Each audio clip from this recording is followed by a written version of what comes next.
Rajkot test के दूसरे दिन इंग्लैंड ने पलटा मुकाबला, भारतीय टीम को बैकफुट पर धकेला। नमस्कार दोस्तों, स्वागत है आपका एक बार फिर हमारे चैनल में। दोस्तों, भारत और इंग्लैंड के बीच दूसरे टेस्ट मुकाबले के दूसरे दिन अब मुकाबला पूरी तरह से बदल गया है, जहां पर बेन डकेट के तूफानी शतक के बाद अब भारतीय टीम इस मुकाबले में बैकफुट पर धकेल दी गई है। तो हम आपको तीसरे दिन के खेल का पूरा हाईलाइट इस वीडियो में बताएंगे, लेकिन दोस्तों उससे पहले आप भी चाहते कि टीम इंडिया इस खेल के तीसरे दिन शानदार वापसी करे तो इस वीडियो को लाइक जरूर कर दें और साथ ही साथ अभी तक चैनल को सब्सक्राइब नहीं किया तो चैनल को सब्सक्राइब करके बेल आइकन जरूर दबा लें। तो चलिए दोस्तों, हम जानते हैं इस दूसरे दिन के खेल का पूरा हाईलाइट शुरुआत से ही। तो दोस्तों, भारतीय टीम ने पहले दिन 326 रन बना लिए थे 5 विकेट के नुकसान पर। इसके बाद बारी थी आज के दिन के खेल की शुरुआत की, तो एक बार फिर टीम इंडिया की तरफ से तो दोस्तों आज दूसरे दिन के खेल की शुरुआत करने उतरे कुलदीप यादव और रविंद्र जडेजा। लेकिन दोस्तों आज के दिन की शुरुआत भी एक बार फिर टीम इंडिया के लिए अच्छी नहीं रही, क्योंकि 90वें ओवर की चौथी गेंद पर जेम्स एंडरसन ने कुलदीप यादव को विकेट कीपर फोकस के हाथों कैच कराकर पेविलियन भेजा और आज के दिन का भारतीय टीम को पहला व छठा झटका दे दिया। कुलदीप यादव इस मुकाबले की हम बात करें तो 24 गेंदों का सामना करने के बाद 4 रन बनाकर पेविलियन लौटे। तो इसके बाद दोस्तों 91वें ओवर की 5वीं गेंद पर रविंद्र जडेजा को भी कोटिन बोल्ड आउट करके पेविलियन भेजा, जो रूट ने और भारतीय टीम को 7वां झटका दे दिया। रविंद्र जडेजा काफ़ी शानदार बल्लेबाजी कर रहे थे, लेकिन 225 गेंदों का सामना करने के बाद 112 रनों की शानदार पारी खेलकर वो पेविलियन लौटे। इसके बाद दोस्तों यहाँ पर रविचंद्रन अश्विन क्रीज पर उतरे तो उन्होंने 93 ओवर की पहली गेंद पर एक कमाल का चौका जड़ दिया मार्क वुड की गेंद पर और कमाल तरीके से गेंद को बाउंड्री लाइन के पार भेजा। तो इसके बाद डेब्यूटेंट ध्रुव जुरैल ने भी 95 ओवर की चौथी गेंद पर एक कमाल का अपर कट शॉट खेला और गेंद को शानदार तरीके से 6 रनों के लिए बाउंड्री लाइन के पार भेजकर अपना पहला छक्का जड़ दिया। कमाल का शॉट था ये ध्रुव के बल्ले से। इसके बाद दोस्तों यहाँ पर 98 ओवर की तीसरी गेंद पर रविचंद्रन अश्विन ने एक और कमाल का चौका जड़ा। तो वहीं पर इसके बाद दोस्तों यहाँ पर 102वें ओवर में भी उनके बल्ले से एक और शानदार चौका यहाँ पर देखने को मिला रेहान अहमद की गेंद पर। शानदार परफॉर्मेंस रविचंद्रन अश्विन का जारी रहा। इसके बाद 108वें ओवर की 5वीं गेंद पर मार्क वुड के शानदार चौका फाइन लेग की तरफ ध्रुव जुरैल के बल्ले से भी देखने को मिला। ध्रुव के बल्ले से निकला हुआ ये एक और कमाल का शॉट था, जहां पर उनके बल्ले से गेंद बाउंड्री लाइन के पार गई। इसके बाद 113वें ओवर की चौथी गेंद पर भी उन्होंने टॉम हार्टली की गेंद पर एक और शानदार चौका जड़ दिया और गेंद को स्वीपर कवर के बाउंड्री लाइन की तरफ भेजा।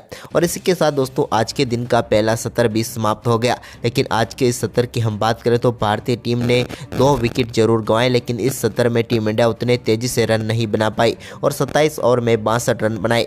वैसे इस सत्र की बात करें तो दोनों टीमों के बीच ये शेयर रहा, क्योंकि 2 विकेट टीम इंडिया ने भी गंवाए थे। वहीं पर इसके बाद दोस्तों आज के दिन के दूसरे सत्र में एक बार फिर रविचंद्रन अश्विन और ध्रुव जुरैल क्रीज पर उतरे। तो दोस्तों यहाँ पर 114वें ओवर की 5वीं गेंद पर मार्क वुड के एक शानदार चौका मिडॉन की तरफ लगाया रविचंद्रन अश्विन ने। तो वहीं पर इसके बाद अश्विन ने मार्क वुड के ही ओवर में 116वें ओवर की तीसरी गेंद पर एक और कमाल का चौका फाइन लेग की तरफ खेला और गेंद को एक बार फिर से बाउंड्री लाइन के पार भेजने में वो कामयाब हुए। इसके बाद शानदार बल्लेबाजी ध्रुव जुरैल की भी जारी रही, जहाँ पर दोस्तों रेहान अहमद 120वां ओवर डालने आई तो उनकी पहली गेंद पर ध्रुव जुरैल के बल्ले से एक और कमाल का शॉट देखने को मिला, जहां पर उन्होंने मिड विकेट के ऊपर से गेंद को सीधे 6 रनों के लिए स्टैंड में डिपॉजिट कर दिया।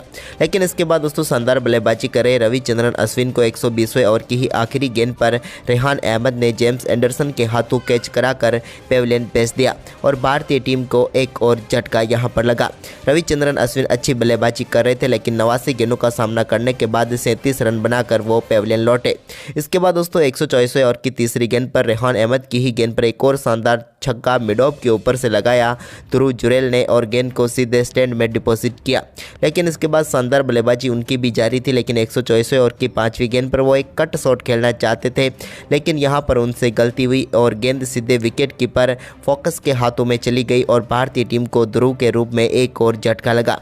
ध्रुव जुरैल काफ़ी शानदार बल्लेबाजी कर रहे थे, लेकिन अपने डेब्यू मुकाबले में अपने अर्धशतक से मात्र 4 रन चूक गए और एक शानदार 46 रनों की पारी खेलकर पेविलियन लौटे। उन्होंने 104 गेंदों का सामना किया, जिसमें 2 चौके और 3 छक्के भी शामिल थे। इसके बाद दोस्तों जसप्रीत बुमराह ने 127वें ओवर की दूसरी गेंद पर एक और कमाल का छक्का लॉन्ग ऑन के ऊपर से जड़ दिया और गेंद को सीधे स्टैंड में डिपॉजिट करने में कामयाब हुए जसप्रीत बुमराह और कमाल का छक्का जड़ दिया। इस छक्के के बाद उन्होंने 128वें ओवर की दूसरी गेंद पर भी एक और शानदार चौका मिड ऑन की तरफ जड़ दिया। यह भी उनके बल्ले से निकला हुआ एक और कमाल का शॉट था। तो वहीं पर इसी ओवर की चौथी गेंद पर भी उनके बल्ले से शानदार चौका देखने को मिला। जबकि दोस्तों यहां पर 131वां ओवर डालने आए मार्क वुड की पहली गेंद पर एक और शानदार चौका मिड विकेट की तरफ जड़ दिया जसप्रीत बुमराह ने। अब दोस्तों आखिरी विकेट के लिए शानदार पार्टनरशिप चल रही थी, लेकिन तभी 131वें ओवर की 5वीं गेंद पर मार्क वुड ने जसप्रीत बुमराह को LBW आउट करके पेविलियन भेजा और भारतीय टीम को 445 रनों पर ऑल आउट कर दिया। टीम इंडिया की काफ़ी शानदार बल्लेबाजी रही, क्योंकि ये इस सीरीज का हाईएस्ट स्कोर है। भारतीय टीम की तरफ से शानदार परफॉर्मेंस रहा रोहित शर्मा, रविंद्र जडेजा, सरफराज और जुरेल का। तो दोस्तों भारतीय टीम ने तो शानदार परफॉर्मेंस किया, लेकिन इस स्कोर के जवाब में जब क्रीज पर उतरे एक बार फिर इंग्लैंड के लिए बेन डकेट, तो उनके साथ थे जैक क्रॉली। दोनों बल्लेबाजों से शानदार शुरुआत की उम्मीद थी और हुआ भी कुछ ऐसा ही। वैसे भी 5 रन पेनल्टी के तौर पर एक्स्ट्रा मिल चुके थे इंग्लैंड की टीम को, क्योंकि रविचंद्रन अश्विन क्रीज पर बीच में भागे थे। तो यहाँ पर 5 रनों के साथ शुरुआत हो चुकी थी इस टीम की। लेकिन इसके बाद दोस्तों शानदार परफॉर्मेंस करते हुए बेन डकेट ने आक्रामक खेल दिखाना शुरू कर दिया और शुरुआती 5 ओवर में इस शानदार तरीके से टीम के स्कोर को 31 रनों तक लेकर चले गए। और इसी के साथ आज के दिन के दूसरे सत्र का खेल भी समाप्त हुआ और ये सत्र आज के दिन का दूसरा सत्र इंग्लैंड की झोली में चला गया, क्योंकि यहाँ पर भारतीय टीम के विकेट भी चटकाए थे, तो साथ ही 31 रन भी बनाए थे। लेकिन इसके बाद आज के दिन के तीसरे व आखिरी सत्र में टीमें उतरी एक बार फिर। तो यहाँ पर छठे ओवर की दूसरी गेंद पर डकेट के बल्ले से एक और कमाल का चौका देखने को मिला।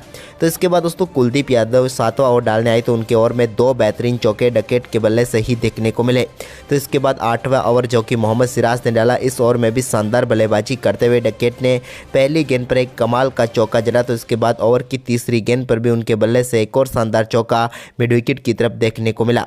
इसके बाद 9वें ओवर की चौथी गेंद पर एक और रिवर्स स्वीप के जरिए उन्होंने कुलदीप यादव की गेंद को चौके के लिए बाउंड्री लाइन के पार भेजा।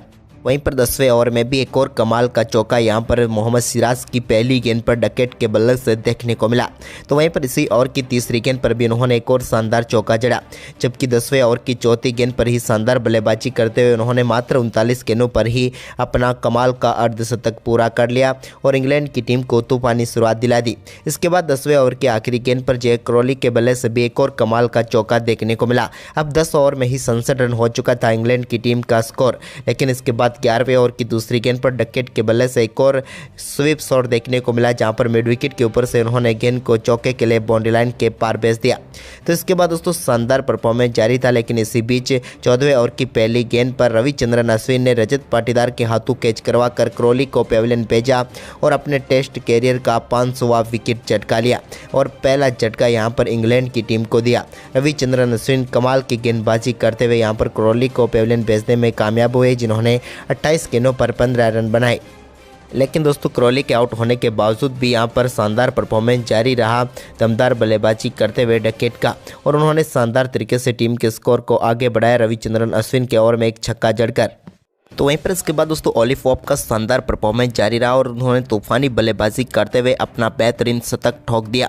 बेन डकेट ने शानदार बल्लेबाजी करते हुए अपने शतक के लिए मात्र 88 गेंदों का ही सामना किया और एक कमाल का शतक ठोककर यहां पर इंग्लैंड की टीम को कमाल की शुरुआत दिला दी।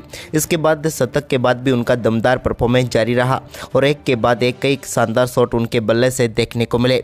जहाँ तक हम बात करें बेन डकेट की, तो उन्होंने शानदार परफॉर्मेंस करते हुए रविचंद्रन अश्विन के ओवर में भी एक कमाल का स्लो स्वीप शॉट खेला था, जिस पर उन्होंने गेंद को सीधे 6 रनों के लिए स्टैंड में डिपॉजिट किया था।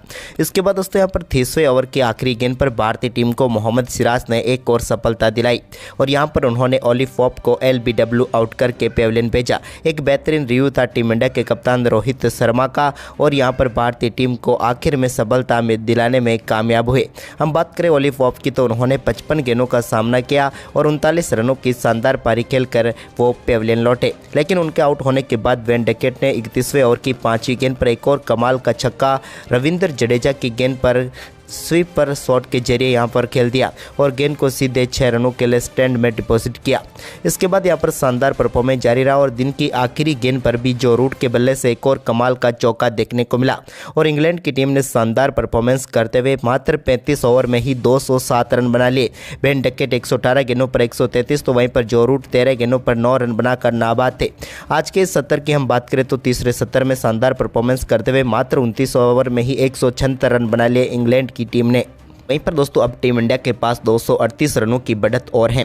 तो दोस्तों आपको क्या लगता है तीसरे दिन भारतीय टीम इंग्लैंड को जल्दी आउट कर पाएगी? आप हमें अपनी राय कमेंट बॉक्स में जरूर दें और इस वीडियो को अपने दोस्तों के साथ ज़्यादा से ज़्यादा शेयर जरूर करें। धन्यवाद।